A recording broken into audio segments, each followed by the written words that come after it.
Hello everyone, my name is Avalon, and we're still going through this Legend of Zelda Ocarina of Time randomizer. I went into a little bit about Majora's Mask last time, and I didn't really set a topic for this time. So I thought maybe I'd talk a little bit about what I'm actually doing in the randomizer and what the hope is anyway, because it's definitely taken longer than I would have anticipated at this point. Do I want a Deku shield? Do I want a fish? No, I don't want a fish, because that's just a waste of money. Okay, so we've come to Sora's Domain as a child, and we're going to start clearing out really everything that I haven't done yet. I need a magic meter desperately at the moment. I've not really thought about how much I actually need this magic meter before, but I definitely need it soon, whether it be for using Din's fire to light things or what, but I'm going to need it soon. So we're going to just zoom through here anyway. We'll find out what Jabby Jabby wants in his, or has in his belly. Oh, they cut that short. Thank goodness. That animation is famous. Super. So we'll do the Zora Dude challenge. Jump down, and what should be a scale won't be a scale, but it also is a way to make positive money as well. And then once we get back up, we'll make our way back down with the Deku sticks. So I've actually been asked recently what's going on with Troll School, which I'll be honest, I'm actually really quite happy about, because again, my channel quite small. I know I'm involved in some other channels and stuff, but my actual channel is quite small, so it's nice to think that people actually, you know, enjoy the content I make. And I'll be honest, Troll School is a huge time dump to do it, and I enjoy making them, and I absolutely will be making more. And there might even be more out before this video comes out, to be fair, because these are a little bit in advance now. But yeah, they're just so challenging to make. You know, you don't want to sort of just find a on-topic video, I guess. You don't want to just find a trending troll-based video and then just write down some trolls from that and just recreate them, because, you know, that's nothing unique about that, is that anyone could do that. You know, you want to be making your own trolls and setting up your own stuff. And yeah, I've had I had it really hard over the COVID period and whatnot. Oh really, come on people, the blooming rupees. Yeah, I just had it really tough, you know, with everything that's going on, and yeah, so I had to take a break from it, and well, here we are now, I guess. Can you not knock that down? How displeasing.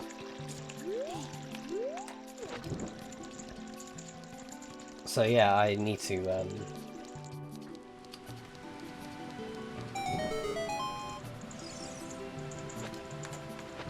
go and spend some time thinking about what I'm going to create and what I want to create as well.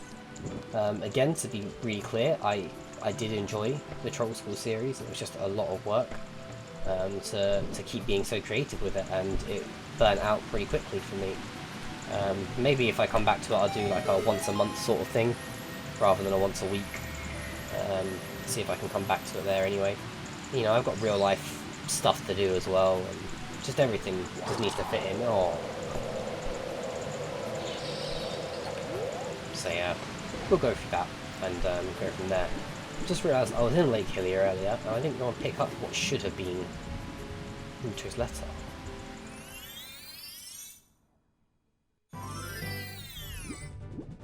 Oh, it's a piece of heart. I suppose, I mean, it's not the worst thing in the world, is it?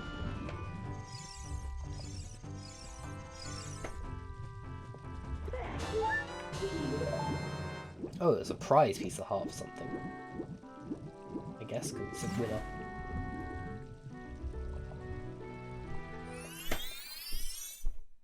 I still can't believe I still haven't got the hook shot. You know, there's 2 in the item pool, because the long shot can be gathered as well. And I just haven't got anything. It's crazy. It might be me, but I feel like these pause screens are getting longer as well. No, we're going to save this time. Save next time. Right, let's go grab myself a fish and go and visit the great Lord Jabu Jabu.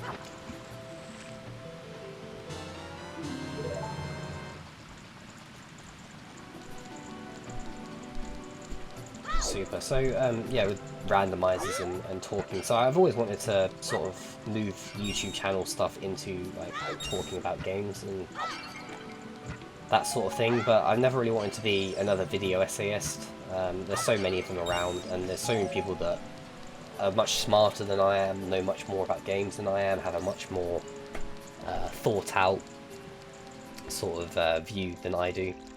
So, you know, I didn't feel like I could really have a voice in the video essayist world, but I still wanted to talk about things, and I still wanted to have open discussions about stuff, like, which is why this actually started, because I wanted to talk about Metroidvanias and what they are and what they could be and that sort of thing.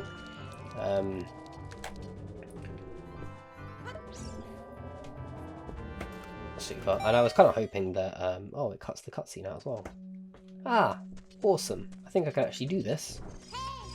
Do I need a shield, actually? Because I could go and buy a shield from the Zora shop.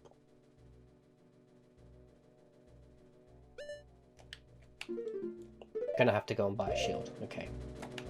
But we can actually do this.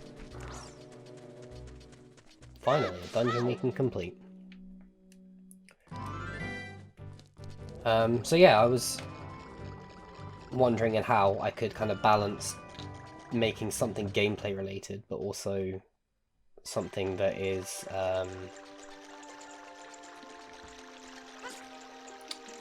you know, like unique, I guess. I guess that's the right word.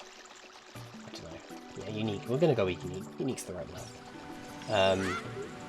Because obviously it's challenging. You know, YouTube is a highly saturated place, and you don't just want to add a valueless voice into the massive voices, but I also don't feel like I add much value in that sense. So I figured I'd just play a fun little randomizer while I talked about my random thoughts, and then, if nothing else, I can just say I'm another one of the billions of Let's Players out there. There's a channel actually called Good Old Days Gaming, and it's a big influence of mine for this sort of stuff anyway. Granted, he has played randomizers recently, but he used to play sort of older games. He did a great playthrough of Donkey Kong 64 and stuff, and I thought I might do stuff similar to that at some point. He has got into randomizers, and you know, randomizers are probably his highest performing things that he does. And I think that's just because being a randomizer, it you know, like I said in a previous episode, it recontextualizes the game, and it gives you something new when it comes to playing it, which is cool and different. Right. Why is your mouth shut? Oh, come on, don't tell me I have to get... Oh, no, that's all good. I was going to say, if I have to get a fish every time. Right. Cool. We can actually zoom through this place. I haven't got a sword, so I will need to keep that in mind, and I might need to make sure I've got enough sticks if I choose to go and fight Gohma. But we can start to finish this dungeon, which would be cool. You know, that should be the first dungeon that we've started finished in this series.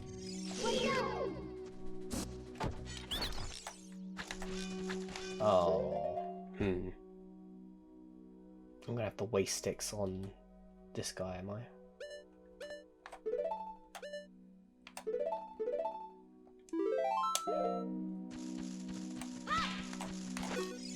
Oh, I don't have to... Okay.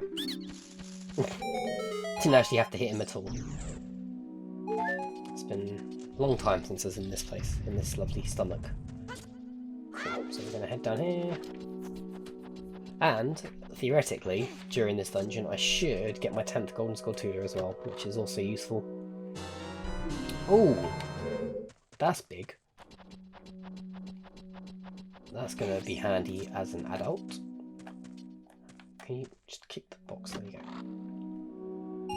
And a red rupee. So, I mean, I've nearly made back the money I spent on getting the shield already. Cool. Superb. So, on to the next section. I'm going to make sure that I'm full on Deku sticks when I get to Gohma. I can't remember how many she actually takes to deal with. I'm not going to take any chances on it. I'm just going to make sure I've got enough. Shush, Navi. My lord. I could have sworn that I turned Navi off for this.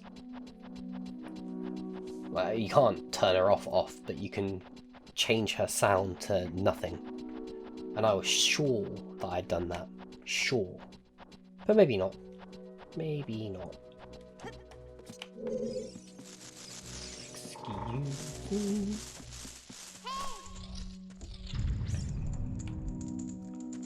Cool.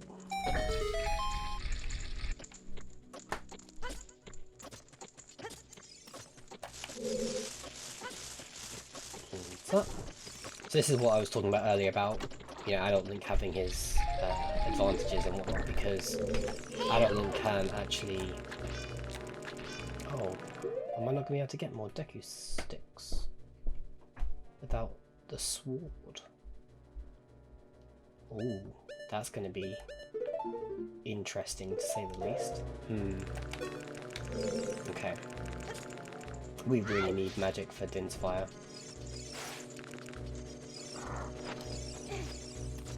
I'm gonna have to waste one here already.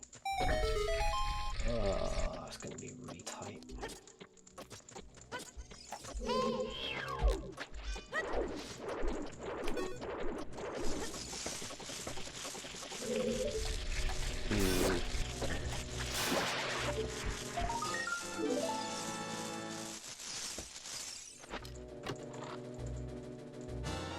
Iron boots.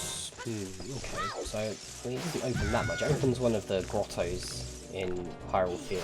It's not opening a huge amount. I have to be so careful with these sticks. Make sure I put them all back away. Oh man.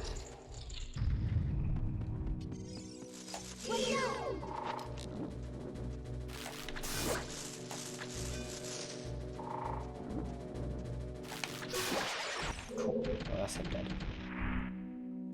So yeah, a couple of episodes I was talking about the verticality of this dungeon, how cool it is, and this is just... That was annoying. I feel like I should have got that, but apparently I didn't, so it's fine. You know, we'll get over it eventually. Just climb all the way back up to the top. Yeah, and you know, back when this game first came out, thinking in terms of height wasn't a thing. And it's disappointing actually how fewer games do take advantage of height and thinking about height and such. Because you could do a lot of thinking about it. A lot. Like, outside of pushing heavy object off higher platform, I can't think of many games that actually take advantage of their 3D-ness like this dungeon does. Even in this game, I can't think of any other sort of dungeons that do so, you know? Ah. And we're down. Burn that out. So yeah, there is an option to include the gold tuner tokens in the randomized item pool, which I do like it, but yeah, there's a lot of golden skull tuner tokens. A lot. And I think that you'd end up hating yourself. Still, if you want more of a challenge than what these tend to give you, then there's an option there for you.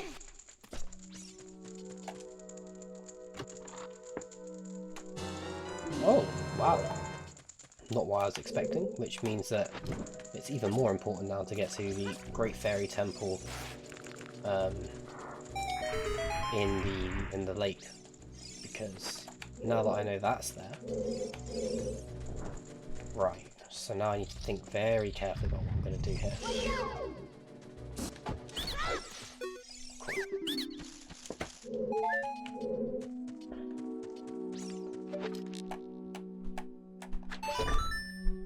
The good old eye switch.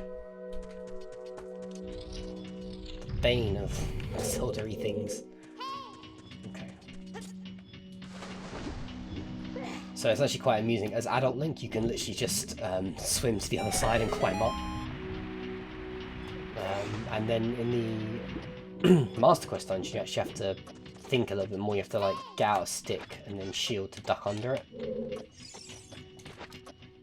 I don't actually know if you can do that in this one. You'd have to like that. So you actually have a slightly lower hitbox when you like that. There we go.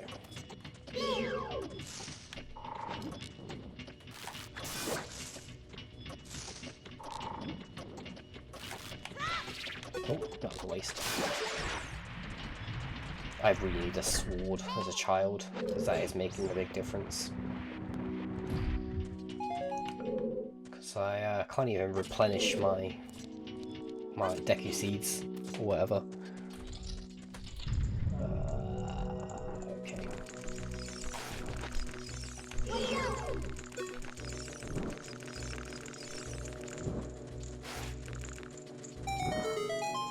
See, that would have been a Din's Fire special there, but obviously not.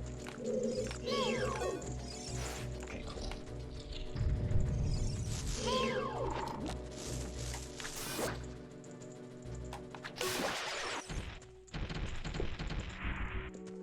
Okie dokie, cool.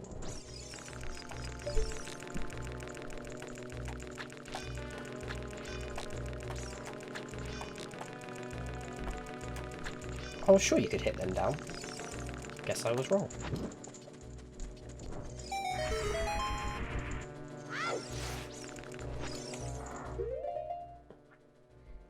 Guess I was wrong indeed.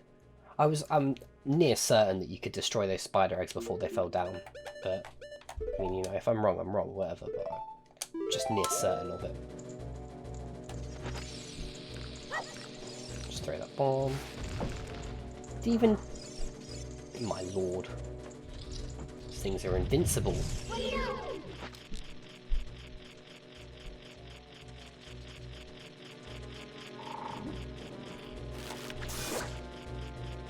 Have I made a terrible mistake coming in this room? Yeah, I think I have, because these aren't climbables, are they? Nope. This is a thing for when you have all of the child items, including the boomerang, which I do not.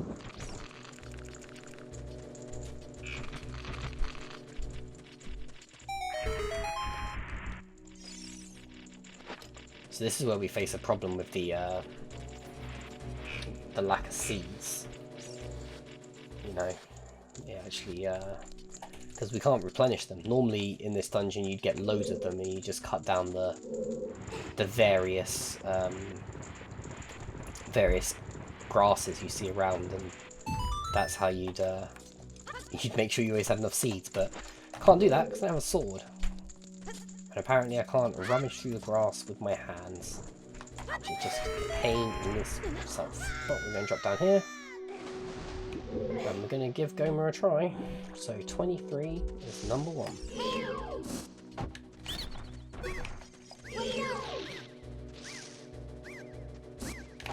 And this is one of those puzzles that I was talking about the other episode of the week, where it never comes off a game. There's nothing similar to it throughout the whole game, but they actually made sense in this one, so it's not the end of the world. All right, let's see how I get on in here, because if I can't do it in a handful of seeds and sticks, then I'm gonna be out. But here she is, Queen Gohma.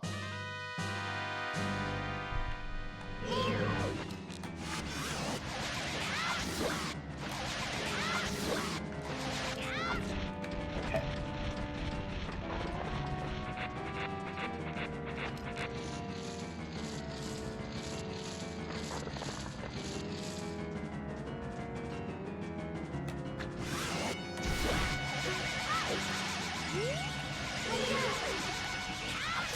Oh, there we go.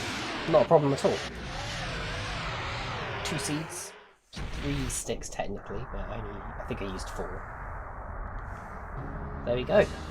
That is our first complete dungeon, and we'll find out what our dungeon prize is very soon. I think. I actually don't know how that's going to work. I got a rupee from Gohma. I think that replaces the heart piece she should have given me. Because normally this would go into a cutscene from the Great Deku Tree and he'd give you the Kokiri Stone. Oh, it still drops me outside there. Oh, nice. The Forest Medallion. Handy. Cool. And then it puts me here. Okay. Cool.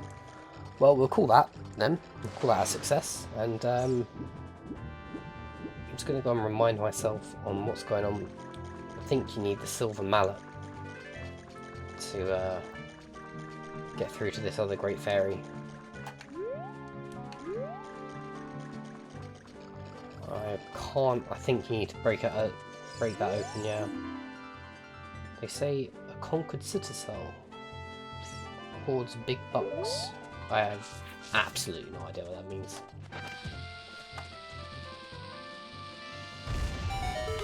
Oh no, it is just okay. That was yeah. So we can actually go and get this as well, and then that's what we'll call it. So we've successfully got the Forest Medallion, which puts us 1 step closer to fighting Ganon, King of all Evil.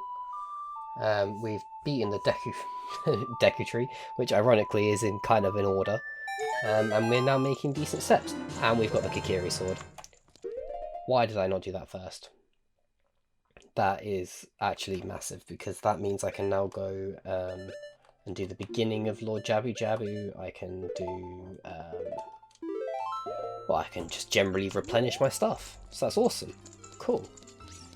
Brilliant. Well, I've been Avalon. This has been Link, and we'll catch you next time. See you later.